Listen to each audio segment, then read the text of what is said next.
మంతా తుఫాన్ ప్రభావంతో అన్నదాతలంతా కూడా అల్లాడిపోతున్న పరిస్థితి కూడా కనపడుతుంది. ప్రస్తుతం మనం నరసాపురం నియోజకవర్గంలో ఉన్నటువంటి ఏదైతే పెదవైనలకు సంబంధించినటువంటి సమీప గ్రామంలో ఉన్నాం, తుర్పుతాళ్ళకు సంబంధించిన గ్రామంలో ఉన్నాం. ఈ గ్రామానికి సంబంధించి చూస్తే కనుక ఆక్వా చెరువులకు సంబంధించి చూస్తే ప్రధానంగా ఇక్కడ ఉన్నటువంటి పశ్చిమ గోదావరి జిల్లా అంటేనే ఆక్వా హబ్గా ఉంటుంది. అలాంటి ఆక్వా హబ్గా ఉన్నటువంటి ఈ ఏరియాకి సంబంధించి కూడా పూర్తి స్థాయిలో చెరువులన్నీ కూడా సముద్రాన్ని తలపిస్తున్నట్టు పరిస్థితి కూడా కనపడుతుంది. చూస్తే కనుక తీవ్రంగా ఎదురుగాలతో పాటు రాత్రి నుండి కురిసినటువంటి వర్షానికి ఇక్కడ ఉన్నటువంటి చెరువులు గట్లు కూడా కలిసిపోయాయి. ఇక్కడ ఉన్నటువంటి అన్నదాతలు కూడా వీరితో మాట్లాడించే ప్రయత్నం కూడా చేద్దాం. అసలు ఏమంటే ఎలా ఉంది అసలు ఇక్కడ పరిస్థితి? ఏం బాగుంది. మొత్తం తుఫాను వల్ల మొత్తం మునిగిపోయిన చెరువులు, పాదులు, ఏం సెలగలు అన్ని రకాలుగా ఇబ్బందిగా మునిగిపోయి చెరువులు మొత్తం దశమైపోయినాయి. సముద్రం పొంగిపోయి పొంగడంతో మొత్తం వచ్చి చెరువులన్నీ కలిసి వెళ్ళిపోయినాయి. చెరువులు సొరుగులు ఉన్నాయి, రైలు చేపలు అన్నీ ఉన్నాయి. ఎకరానికి వచ్చి 3 లక్షలు అలా పెట్టుబడి. రాత్రి నుంచి ఆ దారి భావిస్తున్న గాలి వేసినాయి. చాలా తరమైన భారంగా ఇబ్బందులు పడుతున్నారు జనం. 2 నెలల 15 రోజులు 3 నెలల దగ్గరగా ఉన్న ట్యాంకులు 60-70 50 కౌంట్లు ఇంకేమి లేని కలిసిపోయి మొత్తం కలిసిపోయి మెసలు కట్టామని ఏమి లేవు కలిసిపోయి ఇవన్నీ బస్తాలు తెల్ల వాళ్ళు ఉపకారం ఏమి లేదు మొత్తం కలిసి వెళ్ళిపోయి అవి మొత్తం సముద్రం చాలా దారుణంగా అయోమయంగా ఉన్నామండి. నిన్న సంతలో 6 గంటల వరకు కూడా సముద్రం రాకపోవడంతో మాకు బాగా పర్వాలేదు, బాగానే లైన్ అవుతాం అనుకున్నాం. లేకపోతే ఎంతగానో సోము చేసుకుంటారు కూడా వలలు కూడా దొరికే పరిస్థితి లేదు. అర్ధరాత్రి గారి నుంచి కూడా ఈ వాతావరణ ప్రాబ్లం చేసి సముద్రం వచ్చి పడిపోతుందో సర్వం నాశనం అయిపోయామండి. ఈ పరిస్థితి ఏంటో మా అయోమయంగా ఉన్నా. దయచేసి ప్రభుత్వం వారు మమ్మల్ని ఆదరించాలని చెప్పి కోరుకుంటున్నాం.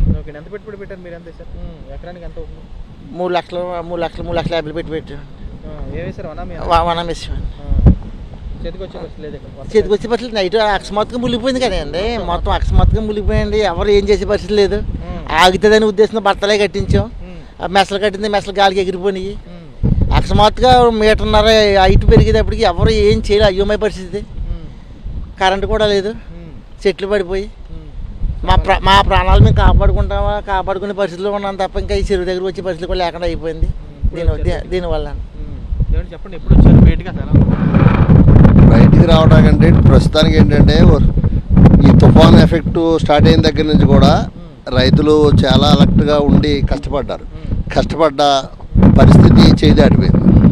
ఇక్కడ మాకున్న పరిస్థితి ఏంటంటే రైతులంతా కూడా చిన్న రైతులండి.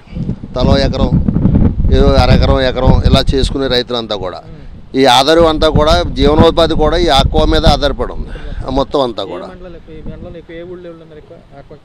ఆక్వాకి మొత్తం ఈ చుట్టుపక్కల ఇంచుమించు ఈ పంచాయతీలు 5-6 పంచాయతీలు, తూర్పుతాళ్ళు, వేములదీవి, పేరుపోలం, పెదమైన వాళ్ళంక, చిన్నమైన వాళ్ళంక, ఎల్బీ చెర్ల ఇవన్నీ కూడా ఇంచుమించు ఆక్వా మీద ఆధారపడి ఉంది. అటువంటి పంటలన్నీ దెబ్బతినేసినాయి. ఇవాళ బ్రతుకు తెరువు లేదు. చీకటి బ్రతుకుల కింద ఉన్నాయండి ప్రస్తుతానికైతే. గవర్నమెంట్ ఏదైనా స్పందించి రైతులను ఏదైనా ఆదుకోవాలని కోరుకుంటున్నాం.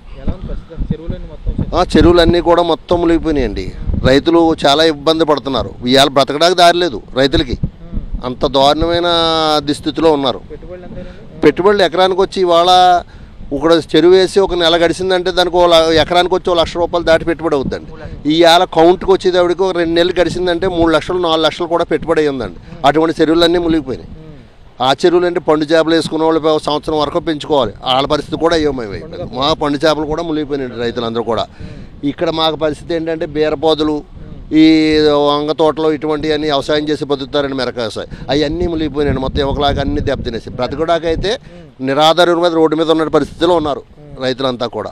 చాలా కష్టకాలంలో ఉన్నాం. మా గ్రామం పరిస్థితి చాలా దారుణంగా ఉంది. అలాగే చుట్టుపక్కల గ్రామాలు కూడా అంతే పరిస్థితి. ఈ ఆక్వా మీద పరిస్థితి, మీద వ్యవసాయం మీద జనం అంతా కూడా అదే పరిస్థితిలో ఉన్నారు సార్. ప్రభుత్వం రాత్రి పరిస్థితి చాలా ఘోరంగా, చెట్లు ఇరిగిపడిపోవడం, కరెంటు స్తంభాలు ఇరిగిపడిపోవడం, కరెంటు లైన్ చీకటి బ్రతుకులు అయిపోయినాయండి. చీకట్లో బతుకుతున్నాం. ఇవాళ నిజంగా దీపాలు కూడా లేవు ఇళ్ళలో.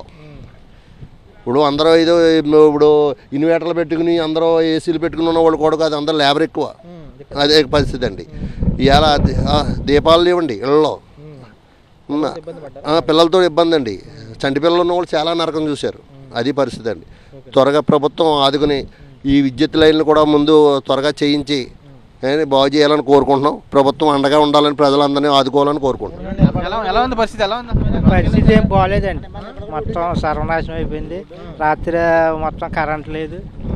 చెరువులు కూడా ఇంకేం ఉండవండి. ఇంకా ఈ మొత్తం మునిగిపోయినాయి. మరి ఏమన్నా రైతులకి ఏమన్నా రాసి ప్రభుత్వం ఏమన్నా సహకారం చేస్తే ఏమన్నా కొనంత ఏమన్నా బతుకుతారు.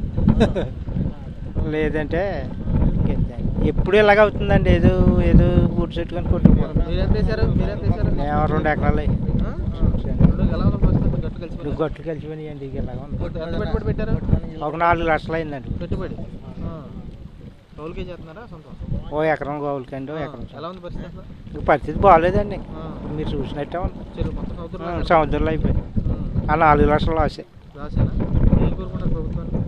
ఏదన్నా ఇచ్చేం కలిసి అయ్యా మనం కోరుకుంటామంటే మనం ఇమ్మంతా ఎవరో ఏమన్నా కొద్దిగా ఇస్తే చూడొచ్చు. వీరంతా కూడా ఒకటే స్పష్టం చేసి వస్తే కనపడుతుంది. ప్రధానంగా చూస్తే కనుక గత అర్ధరాత్రి నుంచి కూడా తామంతా బిక్కుబిక్కుమంట గడిపాము. ఒక పక్క స్తంభాలు కూలిపోవటం, మరి చెట్లు కూలిపోవటం, క్షేత్రస్థాయిలో తామంతా కూడా ఏదైతే ఆరుగాలం కష్టపడి పండించుకున్నటువంటి ఆక్వాకు సంబంధించిన చెరువులు ఏవైతేనో ఈ చెరువుల్లో కూడా పూర్తి స్థాయిలో కూడా సముద్రాన్ని తలపిస్తున్నాయి. పూర్తిగా మొత్తం మునిగిపోయాయి. ఎకరాకి చూస్తే కనుక ఒక్కో రైతు కౌంటుకు దగ్గరికి వచ్చినటువంటి రైతులు కూడా 3 లక్షల వరకు పెట్టుబడి పెట్టాము, తామంతా తీవ్రంగా నష్టపోయాము, ప్రభుత్వం ఆదుకోవాలని చెప్పి అన్నదాతలు కూడా కోరుకుని పరిస్థితి కూడా కనపడుతుంది. విజయ్ శ్రమణతో రాజు, సాక్షి, నర్సాపురం నుంచి.